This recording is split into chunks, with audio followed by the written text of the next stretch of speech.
Welcome to Unlock Your Retirement, powered by the WealthKare Investment Center. We believe that investing in knowledge pays the best interest, especially when it comes to your retirement. On this program, our team of elite advisors will share a wide range of unique and powerful strategies designed to maximize your retirement finances and help you create a life of purpose and fulfillment. The time to unlock your ideal retirement is now. Let's get started. Welcome to Unlock Your Retirement. I'm Chris Heaster, here with my co-host Bruce Smith III and Bruce Smith IV. In this segment, we're going to be talking about estate planning and 9 mistakes that could destroy your legacy. You know, we've all worked hard to save for retirement. We're making it through retirement. We've made it to the finish line, and then we meet our unfortunate demise. And you want the money that you've saved to do the things that you wanted to do, when you're here. So today, if you want to download our guide, you will go to unlockestateplanning.com. Not only is there the e-guide there, but we have the audiobook and multiple resources to help you understand terms and terminologies, checklists to go through, so that way your legacy is what you had intended to be. If you miss any part of the segment or want to hear it again, you can go wherever you get your podcast or to YouTube and just search for Unlock Your Retirement to get a copy of today's show. And so we're just going to start rolling right into it here. So here's 9 mistakes that could destroy your legacy. The very first one, and we see it often, is no estate planning. As we are going through our initial interview with people that want to interview our firm to see about working together with our wealth planning, one of the very first things we talk about is beneficiary planning. And the amount of times where we hear, I don't have those, I've been thinking about it, I need to talk to somebody, is absolutely staggering. And don't worry, if you don't have a plan, if you don't make a plan, the state that you live in has a plan for your assets. And that might not be exactly how you want things to flow. So you need to take the time, and no one wants to talk about it. It's uncomfortable. I'm going to die. I'm going to become incapacitated. So what happens when those events happen? At the very minimum, we always recommend having your wills done. Who gets what, who's in control of what. Have a power of attorney, because the will goes into effect when you pass away. But if something happens before that where you're incapacitated, a stroke or something of that nature, you're going to need someone who can sign the tax return, who can make the calls, who can act in your stay while you can't. And then finally, you want to make sure you have your advanced medical directives done. Things like your healthcare power of attorney, your living will. So do you want food, water, those type of items, and even maybe a DNR on record. So not having those plans, the state's going to decide what's going to happen to you, and it might not, or what happens to your money, and it might not be what you want. And this is a really unfortunate topic to talk about, but we always urge our clients to have an estate plan. And make sure those estate plans are out of date or up to date. So, I'm going to take it over here to Bruce IV, and he can talk about getting those documents up to date. Okay. As Chris alluded to, and basically, obviously, with respect to an estate plan, not having the proper documentation in place is a huge problem. Either it could be outdated. We've sat down with people where, I have a will. I haven't updated in 25 years. That's not really a benefit to anyone. Things have changed significantly over that time frame, more than likely. So obviously having that in place is very important. Either outdated or non-existent documents. As he explained, the wills, the power of attorney, the advanced medical directive, all of these things are very easy to develop and get set up on your or in your case. In some cases, you can use different softwares. We've had quite a few clients that have used those in the past. If it's just easy, it's point and shoot, and that's what they've utilized. We have some that have reached out to law firms and said, I need you to develop a plan for me. Help me put these pieces together. Just basically having that on an updated process, at an updated time frame consistently. Something that's within the last few years. We've had people that change them constantly. Next, I'm going to kick it over to my dad. He's going to go through our next section. So, let me kind of segue onto what Bruce was talking about with outdated documents. It's this is one of those things that, you never know how good your document is until you need it. And we've seen lots of conflicts, over the years where, like, one of the big ones that has changed is the power of attorney. You sit down with somebody and you ask them, let's talk about, the estate planning. Do you have a will? And a lot of people say yes. And you say, do you have a power of attorney? And they kind of look at you funny. And they're like, yeah, I think I do. Maybe, and so here's the purpose. A will is, after I'm gone, this is what I want to happen to my assets.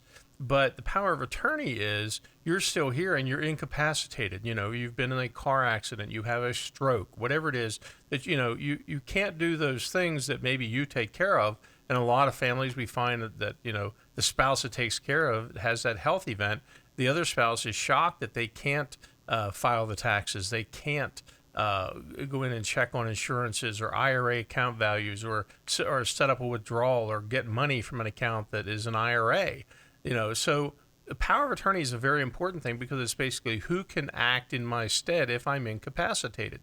Now, the old power of attorneys were a single sheet for the most part. It said, hey, if something happens to me, my wife can take care of this. If not my wife, my son or daughter. And they signed it. It was notarized. It doesn't have to be recorded.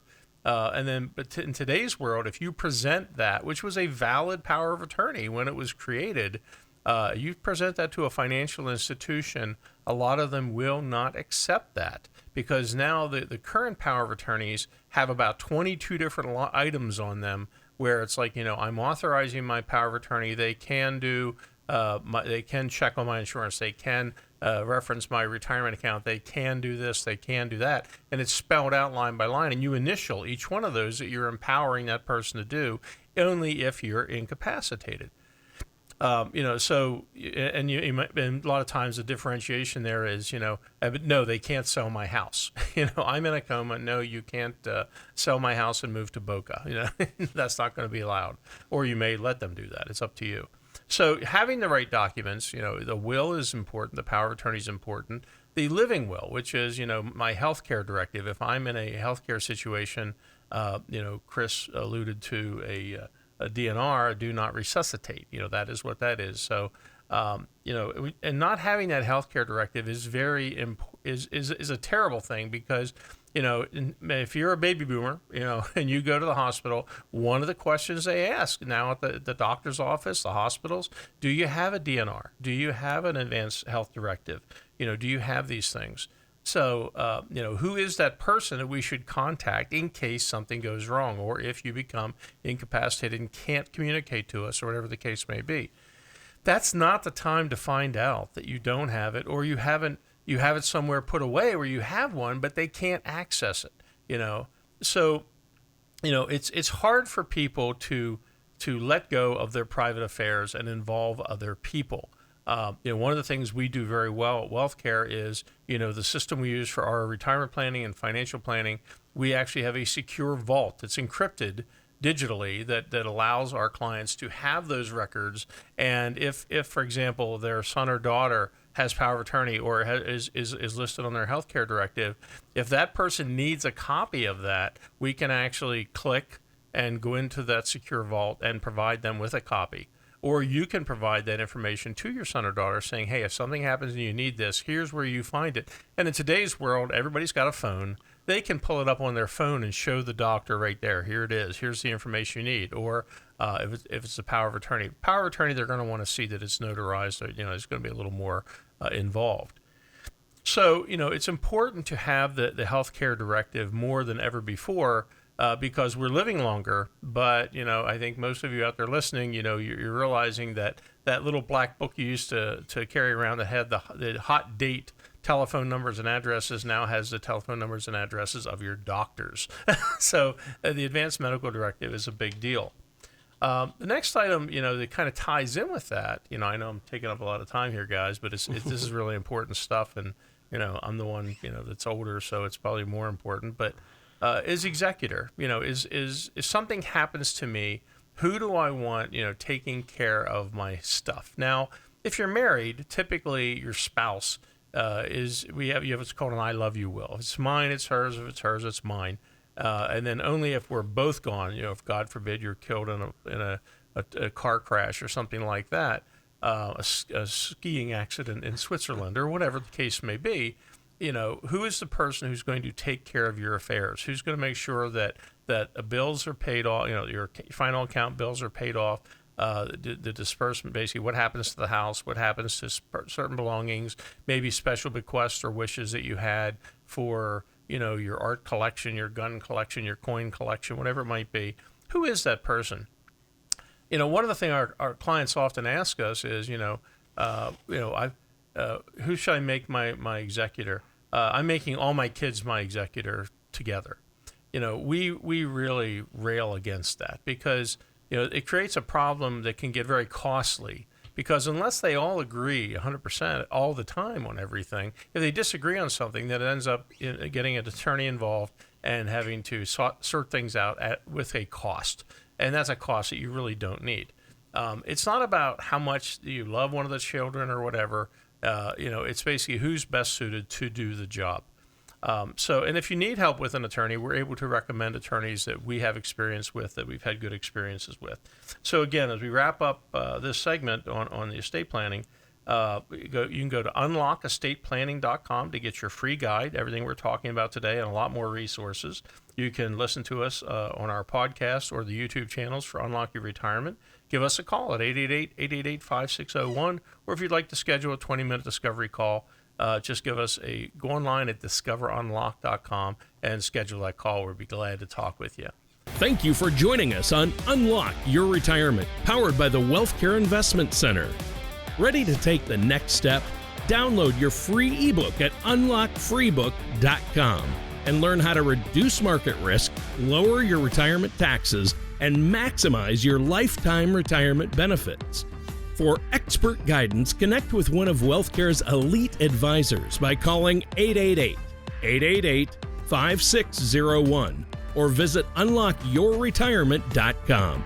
Don't miss our next episode of Unlock Your Retirement, where your financial future takes center stage.